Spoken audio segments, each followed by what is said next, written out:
God is to follow the humble poor crucified Christ. Serve the poor like Jesus, serve the lepers with compassion. That is bringing Jesus' place on the earth. Jesus Christ and Francis found and contemplated in his life, and he shared his charism to follow the footsteps by spreading his kingdom on the earth. Charism, the gift of God, is to follow the humble poor crucified Christ. Serve the poor like Jesus, serve the lepers with compassion. That is bringing Jesus' place on the earth.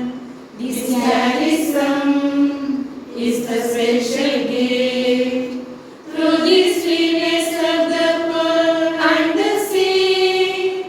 Thus bringing gospel on the earth is to show compassion to the needy brethren like Francis.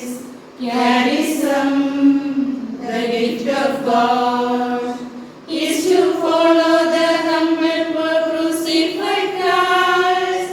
Serve the poor like Jesus, serve the lepers with compassion. That is bringing Jesus' place on the earth. Let us live this charism in purity like your mother Mary, in the lowliness of Saint Francis, trusting in God's providence like your father founder in every step. Charism, the gift of God.